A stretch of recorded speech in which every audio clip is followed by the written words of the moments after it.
Hello, welcome to Philadelphia's 30th Street Station. Why am I here? Well, today is an exam day at my school, and I have no exams. So instead of doing something, sensible, like having a relaxing day and sleeping in, no, I woke up at 5 a.m. and took Amtrak to Philly, and I'm now going to run around Philly all day.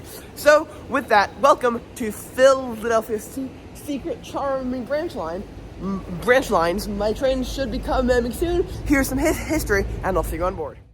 The history of the two Chestnut Hill lines dates back to 1831, when the Philadelphia, Germantown, and Norristown Railroad, or PG&N, was chartered to run northwest from the city of Philadelphia. With a plan to build to Norristown, construction soon started, and the line opened from Center City to Germantown in June of 1832, one of America's oldest still operating rail lines. The originally planned route to Norristown via Germantown was soon abandoned, however, and this route to Germantown remained a stub route for the next 20 years, as the railroad built a different route to Norristown along the Schuylkill River. In 1854, the Chestnut Hill Railroad was chartered to extend the Germantown branch to Chestnut Hill, forming today's Chestnut Hill East Branch. However, that same year, a railroad line called the Philadelphia, Germantown, and Chestnut Hill Railroad was proposed. Owned by a businessman who had developed areas on the western side of Chestnut Hill, this proposal at first received not much backing. After all, Chestnut Hill already had a rail line. However, in 1870, the Reading Railroad leased said rail line, and soon after, the Pennsylvania Railroad, in their never-ending quest to demolish the Reading Railroad, became interested in furthering their competition. Thus, in 1883, with the backing of the Pennsy, the Chestnut Hill West Branch began construction. This line opened in June of 1884, marking the start of the Chestnut Hill Railroad duopoly that still remains today. The two railroads competed to upgrade each of the lines, which served what was quickly becoming one of Philly's most affluent areas. The Pennsy built a branch line to Fort Washington and electrified their line in the 1910s.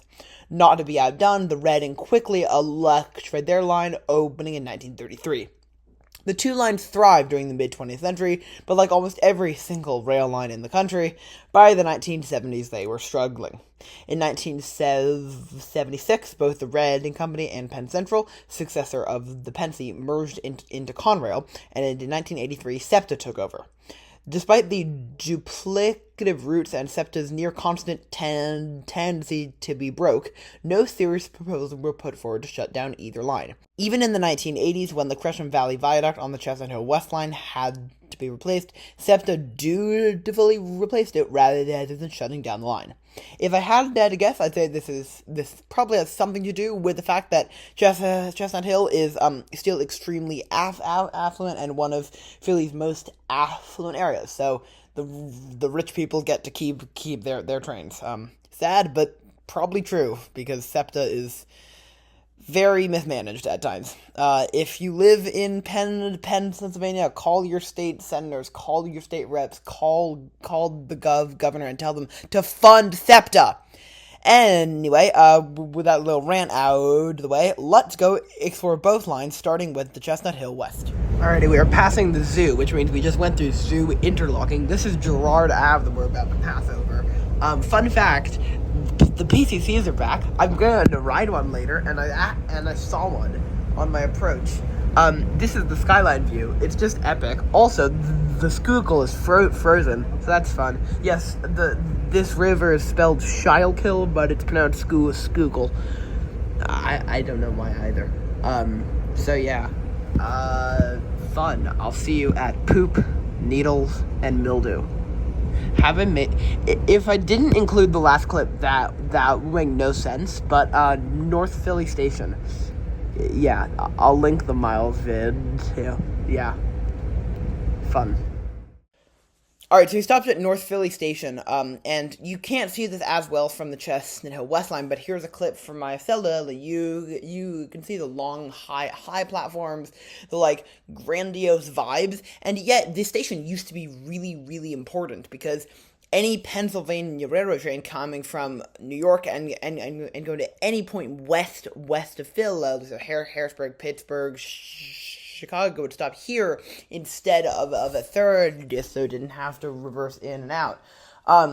and that made it a really important station, but eventually trains stopped doing that, and now it serves almost exclusively by SEPTA. It does have a very, very minimal Amtrak service, and so every time I pass through there, it's almost dystopian in how it, like, you can still see the remnants of it being a once great station, and now it's not that. So yeah, that is North Philly. And then now the branch line vibes of the Chestnut Hill West line. So since I will be getting off at some of these stations, this won't be a comprehensive list, but of these stations I won't be getting off at, Tupelhagen has a cool design. I think that the variety of different designs of station buildings on the line is really interesting, because not only are they impressively big for a branch line, they're also diverse, which is not something you often see with on these small little branch lines. But also this clip is of Richard Alden Lane and the Gresham Valley Viaduct, which was replaced in the 80s. And then now, let's go for Chestnut Hill! Thank you. Thank you. Welcome to Chestnut Hill West. Alrighty, so, first off, I need to tap off. Let me get my key card out. Alright, I'm not going to show you my key card number, but here's the SEPTA beep. I've tapped off. A quick review of the station. First off, waiting room on the outbound side, which is interesting. It is open, it seems, but it's a ticket office as well. That makes sense. So we're here now. This map, like, is very distorted from reality. However, this station is actually quite, like, nice and grand. The main exit is up there, but you can see here that the station building is by no means shabby. However, the cool thing is, this station has like a little entrance shed up there, which is right on Germantown Ave, the main street of Chestnut Hill West. I think that is just really cool because it, like, incorporates transit into the neighborhood. So Chestnut Hill West station, like right here. Now you may notice trolley tracks, wires. Is there a trolley here? Well, there was. Until 1992, the 23 bus, which now is a bus, was a trolley. In fact, there's a 23 right now. It used to run all the way from here to South Philly, making it one of the longest trolley lines in the world. It now runs to 11th and Market in Central City. But still, cool that the infrastructure is still here, albeit no trolleys have run for a while. There is also a loop back there. So yeah, Chestnut West Station, I'm going to give Chestnut West gets a 9 out of 10. I think the only real improvement could be that maybe having a little bit more, like, service. But aside from that, it's a really good station. And yeah, and this whole, like, station shed thing is cool. So fun. That is my Chestnut Hill West review. Now let's go for Chestnut Hill. So Chestnut Hill is a really cool and cute and charming area. I think that's the main draw of these train lines. I did not give myself nearly enough time to explore it, but here's some sped up clips from my explorations. And you may be wondering, wait, this seems fairly suburban.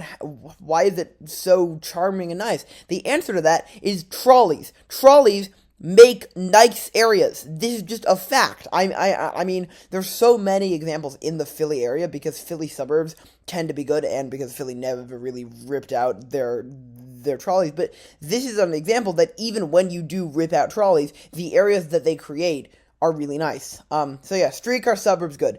Anyway, yeah, Chestnut Hill, really great area to explore. It's got lots of charming little shops, and it's got nice cafes. Really great area to explore, and you should dedicate more time there than the roughly 30 minutes I did. So yeah, go to Chestnut Hill. That is an official take of the Honest Transit YouTube channel, and I'll see you at St. Martin Station. Hello, I've taken my hat off because I'm hot. I'm walking in the snow. Welcome to St. Martin's Station. First, before we dive into the station building, how could you not love this? It's like a cute little station in the middle of old dense suburbs with an electrified train that comes by every hour. And this station's even cooler because original station building, this is real cool. The lower level was built as line opened, and then they expanded it to have a second level, and then that was kept, which I find is great. Also, the station building is apparently open. It says you need to have a registered key card. I have a key card account, if that's what that means, but hopefully that means that I can tap in. Someone else is going in now, and going as well. So, yeah, the station building, station building still open. There's some really cute little paintings. There is the save the train thing. There is a former ticket office that's no longer there, and there's the schedule. Yeah, it's really so vibey. Okay, I'm gonna go out and get some really nice pictures of the station, and I'll tap in with my car. As this train arrives, I just realized I forgot to give St. Martin's a station rating. I do think it's slightly worse than Chestnut Hill West, but the vibiness makes it amazing. So I'm going to give St. Martin's an 8 out of 10. Let's hop on this train down to Carpenter. Hello, welcome to Carpenter. This station building, I think, is maybe even cooler than St. Martin's. Like, look at it. It's another double level one. I could be remembering my history wrong, but I think this is also one where it was originally just lower level. Please tap card reader for waiting room access. So it does seem like it's key holders only, although it is any key card that you register, which you can do for free. In fact, you can do it for -$5 because it's the only way to get the card key back. There are paper schedules. There is the save the train thing. There's the sales window closing flyer. What's this? This is a bathroom. Whoa! Wow. Okay. Did not think that would be either. That is very cool. The floor is very, very slippy, but I'm gonna take a schedule. Love that. It does appear that you can access the upper level, which you also couldn't at St. Martin's, but I don't see any way to do that. Very, very cool though that station still good. I did not expect there to be a bathroom in there. This station is also fully low level. There's no mid, high. Although you can get to the platform on a ramp, and there are accessible parking spaces. Yeah, I'm gonna give this station the same rating as St. Martin's. Okay, so, no, I didn't give St. Martin's a rating originally, and I don't think Carpenter gets an 8. I'm gonna give Carpenter a 6.5 out of 10, mostly just because I feel like it's a functional station. The station building's really cool, but I don't think it's got, like, those, like, really immaculate vibes of St. Martin's. So, yeah, Carpenter gets a 6.5 out of 10. And I'll see you at Upsal.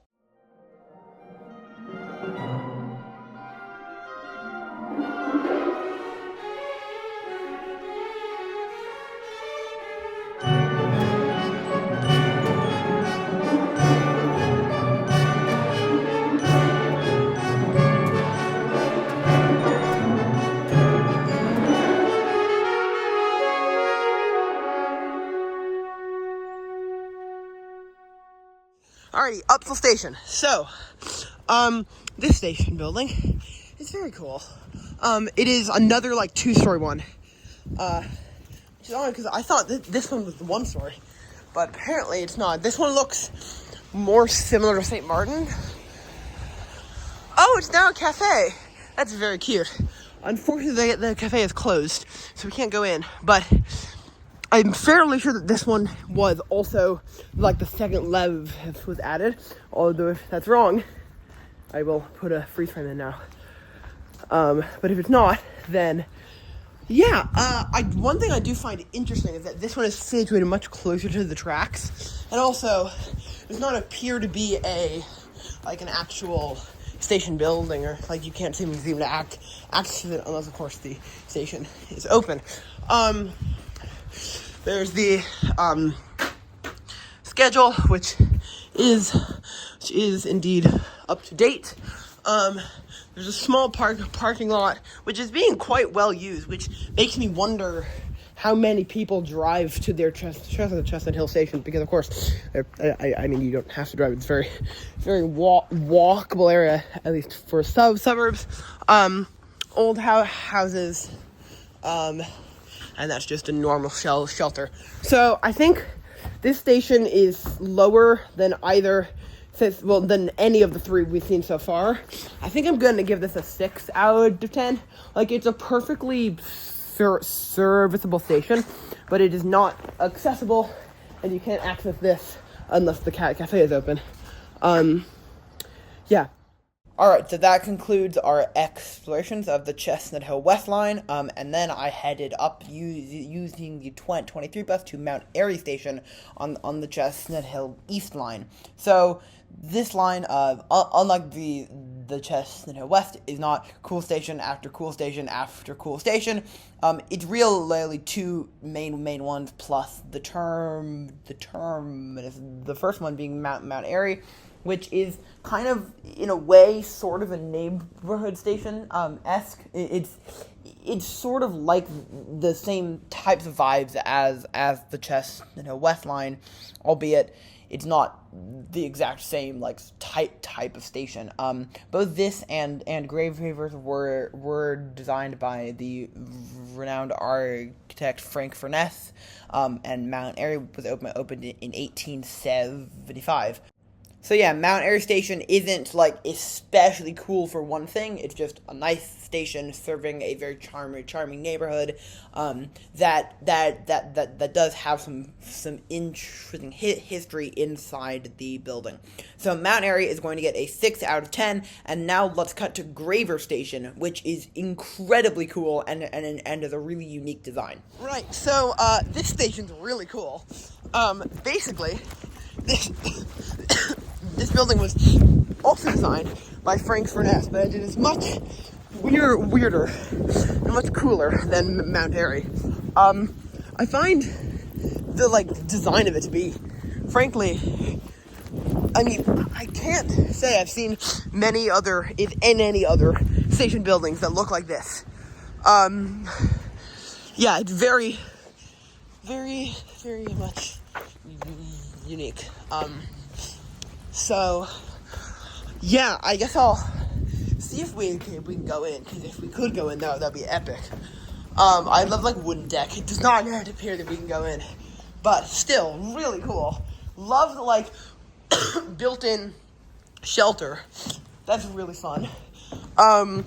The platform, the rest of the platform is just basic, but, I mean, it's got, a tower. And I do think that the upper floor is an apartment of some sort. I'm not certain, but if it is, that'd be so cool to live there. That's the bridge where Graves Lane goes over. Really, an epic station. The thing is, the rest of the station kind of sucks. It's got it's completely inaccessible. They're not even ramps to the platform. So I think the base score is a 5, but because this cool, really epic station building is here, Gravers is going to get a 7 out of 10. If that feels unfair, well, this is my YouTube channel, so fun. Welcome to Chestnut Hill East Station. Alrighty, so this station building is pretty cool too. This is by virtue of being a terminus, also a yard. Can we actually get in? There's a bar block to the door. We definitely can't. So yeah, it's fun, and because this is a yard and it has multiple platforms. They have a little next train indicator. The station building appears to be closed. It is closed until repairs can be made, which is a shame. And it also just means that unlike Chestnut West, there's no way to buy tickets here, but you can, of course, tap on.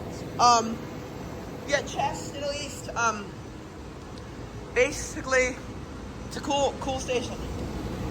There's not anything especially notable or especially bad about it. It's just average, but I like the, like, terminal building, like, wraparound roof thing. That's cool. And I like the fact that the yard is here. It probably makes for some nice foam shots. So, Chestnut Hill East Station is going to get, I'm going to give it a 7 out of 10. So, yeah, alright, let's hop on board this train and head down the Chestnut Hill East line. Alright, so I then rode the Chestnut Hill East line down into Philly. Basically, the vibes are pretty similar to the Chestnut Hill West. You start out with the streetcar suburb that is Chestnut Hill. You get a bit more urban, a bit faster, because you through Stenton instead of running only through Mount Airy. And then the Chestnut Hill East line also serves downtown Germantown. Overall, though, both lines have pretty similar vibes. If you want more of like a suburban feel, the Chestnut Hill West line definitely offers that. But both do serve streetcar suburbs, and both do get that suburban vibe once you get further out.